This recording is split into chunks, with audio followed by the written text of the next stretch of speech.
Hey guys, hello, welcome to your channel Bindass studies. देख लीजिए, ये आज एक नए नोट्स हैं। ये इग्नू के नोट्स हैं। अगर आपके पास हैं तो आप इससे पढ़ सकते हैं, लेकिन अगर आपके पास नहीं है तो मैं आपको पढ़ा देती हूँ। हालांकि ये इग्नू के नोट्स बहुत बहुत बहुत अच्छे होते हैं और सॉरी, इसको मैंने बहुत ज़्यादा फाड़ रखा है।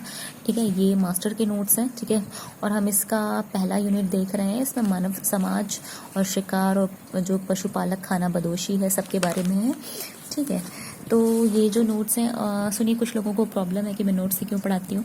तो सिंपल सी बात है ना, इतनी सारी नोट्स हैं, इतनी सारी किताबें, अगर मैं उनको नोट डाउन करना शुरू करूँगी तो आपका भी टाइम जाएगा और मेरा भी जाएगा। ठीक है, तो चलिए स्टार्ट कर लेते हैं। अब आपको पता होगा कि जब हम पाषाण काल को बांटते हैं तो 3 पार्ट्स में बांटते हैं। ठीक है ना, ये हमारा एक तो हमारा हो जाता है ना कि पूर्व पाषाण काल, और एक हो जाता है हमारा मध्य पाषाण काल, और एक हो जाता है हमारा नव पाषाण काल। फिर हम पूर्व पाषाण काल को बांटते हैं तो कितने भागों में बांटते हैं? 3।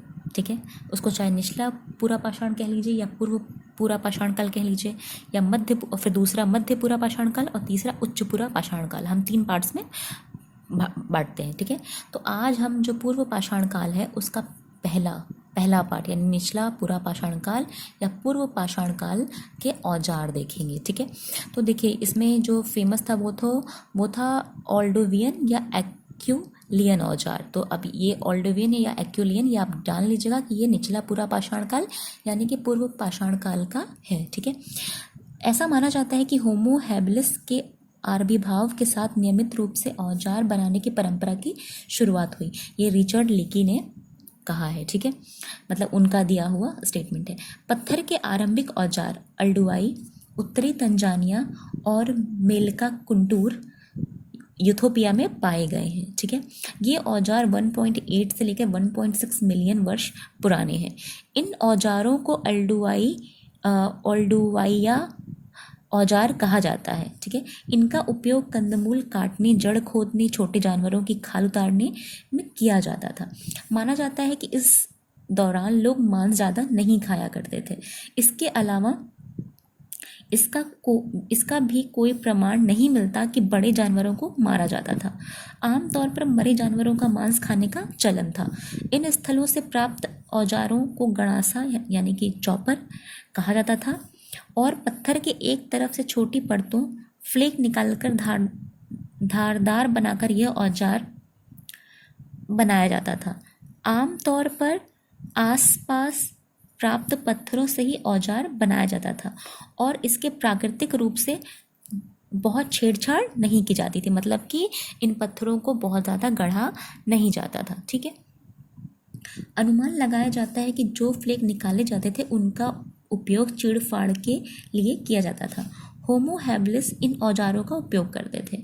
बाद में एक्यूलियन औजारों ने थोड़ा और बदलाव देखा जाता है। मतलब सबसे पुराना जो है हमारा, वो हमारा कौन सा होता है? ये हमारा ओल्डोवियन होता है। उसके बाद जो थोड़ा सा उसमें चेंजेस आते हैं तो वो एक्यूलियन हो जाता है। ठीक है, उसमें बदलाव क्या आते हैं? ये औजार जो है 1.4 मिलियन वर्ष से लेकर आपके ये हो जाते हैं, ये आपके हो जाते हैं 20 लाख वर्षों तक, यानी काफ़ी लंबे समय तक अफ्रीका और यूरोप में 10 लाख वर्षों तक पाए जाते हैं। उत्तरी फ्रांस के स्थल सेंट एक्यूलियन, ठीक है ना, उत्तरी फ्रांस में एक स्थल है सेंट एक्यूलियन, नाम पर इसका नाम पड़ा है। मतलब मैंने आपको कहा ना, जब भी कोई चीज़ कहीं पहली बार मिलती है उसके नाम पर, अगर वहाँ से कोई औजार मिला है या वहाँ से कोई हमें नई साइट मिल रही है तो उस जगह के नाम पर उसका नाम रख दिया जाता है। तो ये एक्यूलियन किसके नाम पे रखा गया? ये जो उत्तरी फ्रांस में जगह मिली सेंट एक्यूल, उसके नाम पे इन औजारों का नाम पड़ गया एक्यूलियन। ठीक है, होमो इरेक्टस प्रमुख रूप से इन औजारों का इस्तेमाल करते थे। एक्यूलियन औजार बहुत साधारण औजार थे जिनका उपयोग काटने, छिलने, तोड़ने आदि के लिए किया जाता था। इनका उपयोग मांस काटने और कंदमूल से भोजन प्राप्त करने के लिए किया जाता था। हाथ की कुल्हाड़ी, क्लीवर यानी कि चीरने वाला औजार और यह एक छोटे गेंद बोला, ठीक है, बोला या गोला जो भी होगा, यह एक छोटे गेंद के आकार का पत्थर औजार होता था जिसका उपयोग संभवतः पशु के पांव पर मारकर उसे गिराने के लिए किया जाता था। इनके प्रमुख औजार थे ये सब, मतलब इनके प्रमुख औजार थे किसके? पूर्व पूरा पाषाण काल के मनुष्यों के। ठीक है। हाथ की कुल्हाड़ियाँ नाशपाती या बूंद के आकार की होती थी। इसका आगे का हिस्सा नुकीला होता था और पिछला सिरा चौड़ा होता था ताकि इसे पीछे से पकड़ा जा सके। हाथ की कुल्हाड़ियों का अगला हिस्सा दोनों ओर से धारदार होता था। पत्थर के नीचे से फ्लेक निकालकर धारदार बनाया जाता था। एक तरफ से काटे गए पत्थर को एक तरफा यानी कि एक तरफा औजार कहते थे, और जब दोनों तरफ से किया जाते थे तो वो बाईफेशियल हो जाते थे। ठीक है ना। एक तो आपके यूनिफेशियल हो गए यानी जो एक तरफा हुए, और एक आपके जो दोनों तरफ से, मान लीजिए कोई पत्थर है उसको हमने दोनों तरफ से उसकी कटिंग करी, फ्लेक निकाले, तो वो हो जाए हमके बाईफेशियल। और हमने केवल एक पत्थर के एक तरफ से कटिंग करी तो हो गए यूनिफेशियल। ठीक है। लेवेंट में लेबनान, सीरिया, इजराइल अंडाकार या बादाम के आकार का, मतलब इन जगहों पे बादाम के आकार का दो तरफा औजार बनाया जाता था। यहाँ पहली बार प्राकृतिक औजार को काटकर बनाए गए औजार में अंतर दिखाई पड़ता है। ठीक है। पत्थरों को काटकर जो छोटे हिस्से फ्लेक निकाले जाते थे वे भी औजार के काम आते थे। जो पत्थर बचा रह जाता था उसे भी औजार के रूप में प्रयोग लाया जाता था, मतलब कुछ भी फेंका नहीं जाता था। एक पत्थर को गढ़ा गया, जो फ्लेक निकले वो भी औजार, जो गढ़ा हुआ पत्थर बचा वो भी औजार। पत्थरों को काटकर बनाए गए औजारों की धार बहुत तेज होती थी। कई बार इन धारों को और धारदार बनाया जाता था और हाथ की पकड़ मजबूत करने के लिए घिसाई की जाती थी। औजारों की घिसाई या कटाई का काम पत्थर के हथौड़े से किया जाता था। यह भी गौर किया गया है कि कुछ खास प्रकार के पत्थरों से ही औजार बनाए जाते थे, ऐसा नहीं कि किसी से भी उठा के औजार बना लिया जाता था। ठीक है।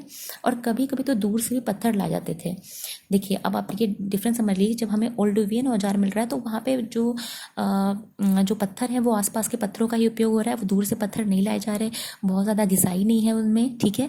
लेकिन जब हम एक्विलियन औजारों को देखते हैं, ठीक है, ये दोनों औजार समझ लीजिएगा पूर्व पाषाण काल, पूर्व पुरा पाषाण काल का मनुष्य उपयोग करता है, लेकिन दोनों में डिफरेंस है। जो ओल्डुवियन है वो ज़्यादा ही भद्दे और अनगढ़े हैं, लेकिन एक्विलियन में हमें चेंजेस दिखाई देते हैं।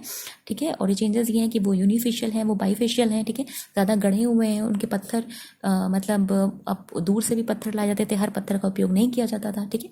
तो ये डिफरेंस आप समझते जाइएगा। कभी कभी दूर से भी पत्थर लाए जाते थे। आमतौर पर सिलिकामय पत्थर, चर्ट या स्फटिक का इस्तेमाल छोटे औजार बनाने के लिए किया जाता था, जिनकी धार तेज और मजबूत होती थी।